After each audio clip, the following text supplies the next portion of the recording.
Welcome back. దాడులు ప్రతిదాడులు భారత్ పాక్ సరిహద్దులో నిత్యకృత్యం. కాకపోతే సర్జికల్ అటాక్ అనేది చాలా తీవ్రమైన చర్య. ఇష్టారాజ్యంగా వ్యవహరిస్తున్న పాకిస్తాన్ కు ఒళ్లు దగ్గర పెట్టుకోమని హెచ్చరిస్తూ చెప్పిన సమాధానమే సర్జికల్ స్ట్రైక్స్. యుద్ధం కాకపోయినా దాదాపు యుద్ధం లాంటి పరిణామమే. తప్పనిసరి పరిస్థితుల్లో మాత్రమే ప్రభుత్వం గాని సైన్యం గాని ఆ దిశగా అడుగులేస్తాయి. మరి ఇలాంటి దాడులపై అనుమానాలు ఎందుకు రేగుతున్నాయి? ఆధారాలు చూపించాలన్న విపక్షాల డిమాండ్ సరైందేనా? వీడియో రిలీజ్ చేయడానికి ఆర్మీ సిద్ధంగా ఉన్న ప్రభుత్వం ఎందుకు మౌనంగా ఉంటోంది?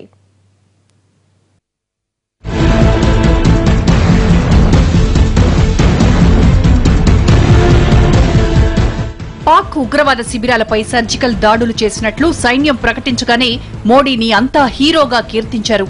దట్ ఈజ్ మోడీ అన్నారు. గతంలో చెప్పా పెట్టకుండా పాకిస్తాన్లో అడుగుపెట్టి నవాజ్ షరీఫ్ ను పలకరించి వచ్చిన మోడీ యూరీ ఘటన తర్వాత అత్యంత కఠిన నిర్ణయం తీసుకున్నట్లు పొగిడేశారు. సోషల్ మీడియా సైతం ప్రభుత్వ చర్యకు సలాం చేసింది. అయితే ఇది ప్రతికూలంగా మారడానికి కూడా ఎన్నో రోజులు సమయం పట్టలేదు. పాకిస్తాన్ చేస్తోన్న దుష్ప్రచారాన్ని అడ్డం పెట్టుకుని ఇక్కడి ప్రతిపక్షాలు కూడా సర్జికల్ దాడులపై రాజకీయ కోణంలో మాట్లాడటం మొదలుపెట్టాయి. ఉత్తరప్రదేశ్, పంజాబ్ ఎన్నికలు సమీపిస్తుండటంతో ఇమేజ్ ను పెంచుకునేందుకు బీజేపీ సర్జికల్ దాడులను తెరపైకి తెచ్చిందని విమర్శలు కూడా మొదలుపెట్టారు. అందుకే దాడులకు ఆధారాలు అడుగుతున్నారు.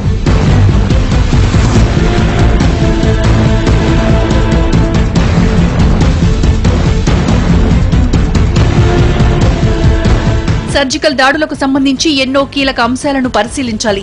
సర్జికల్ దాడులు జరిగాయా లేదా అన్నది మొదటి ప్రశ్న. రాజకీయ పార్టీలు ఏమనుకుంటున్నా దేశ ప్రజలు మాత్రం సర్జికల్ స్ట్రైక్స్ జరిగినట్టే ఇప్పటికీ నమ్ముతున్నారు. ఇలా నమ్మడానికి చాలా కారణాలున్నాయి. మొదటిది ఆర్మీ చేసిన ప్రకటన. స్వయంగా మిలిటరీ ఆపరేషన్స్ డైరెక్టర్ జనరలే మీడియా ముందుకొచ్చి సర్జికల్ దాడులను వివరించారు. సైనిక అధికారులు ఇప్పటికీ అదే స్టేట్మెంట్ కు కట్టుబడే ఉన్నారు. పాక్ ఆక్రమిత కాశ్మీర్లో తాము చేపట్టిన ఆపరేషన్ కు సంబంధించి పూర్తి ఆధారాలు ఉన్నాయని, ప్రతి కదలికను రికార్డ్ చేశామని చెబుతున్నారు. కాశ్మీర్ సరిహద్దు గ్రామాల్లో ఉన్న ప్రజలది కూడా ఇదే మాట. ఆపరేషన్ ముగించుకుని వెళ్లే ముందు జిహాదీల స్థావరాలన్నింటినీ భారత ఆర్మీ ధ్వంసం చేసిందనేది ప్రత్యక్ష సాక్షుల కథనం. సర్జికల్ స్ట్రైక్స్ లో మరణించిన ఉగ్రవాదులను రహస్యంగా సమాధి చేసేందుకు సెప్టెంబర్ 29న తెల్లవారుజామున వాటిని పాక్ వర్గాలు ట్రక్కులలో తీసుకెళ్లినట్టు మరికొంతమంది సాక్షుల కథనం. నౌగం సెక్టార్లోని ఉగ్రవాద స్థావరాలను టార్గెట్ గా చేసుకుని 25 గ్రామాల్లో ఈ ఆపరేషన్ జరిగినట్టు నియంత్రణ రేఖ వెంబడి ఉండే ప్రజలు చెబుతున్నారు.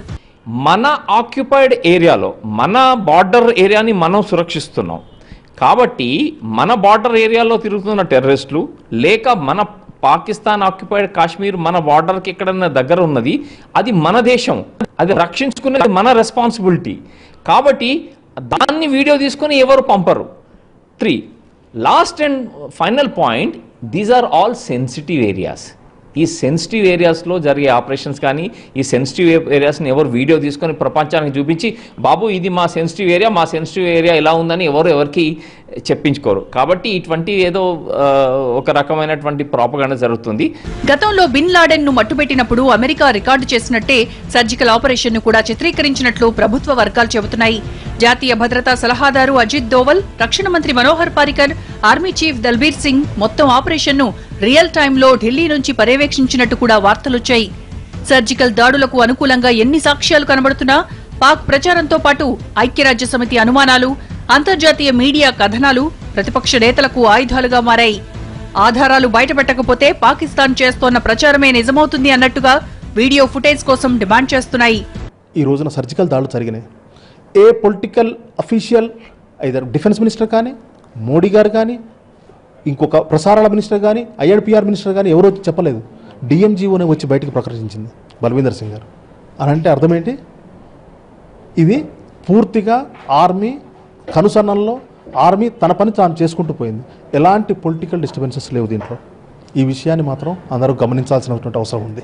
సర్జికల్ స్ట్రైక్స్ వీడియో దృశ్యాలను విడుదల చేయడంలో ప్రభుత్వం ఎందుకు ఆచితూచి వ్యవహరిస్తోంది? ఇది కూడా కీలక ప్రశ్నే.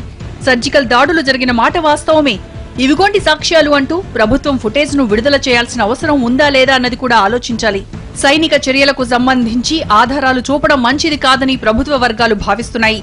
ప్రజలు నమ్ముతున్నప్పుడు ప్రతిపక్షాల కోసం కీలకమైన ఆధారాలు బయటపెట్టాల్సిన అవసరం లేదన్నది ప్రభుత్వ వాదన.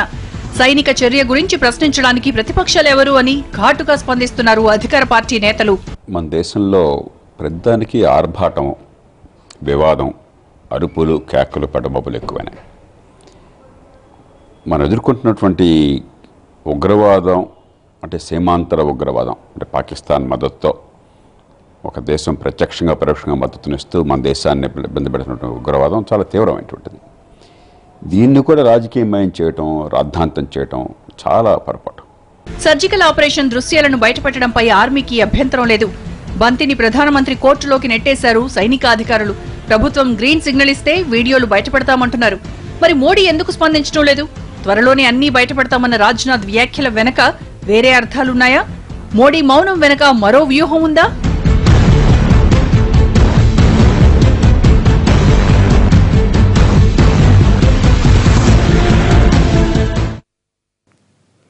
సైన్యాన్ని రాజకీయాల్లోకి లాగడం సమంజసమేనా? ఏంటి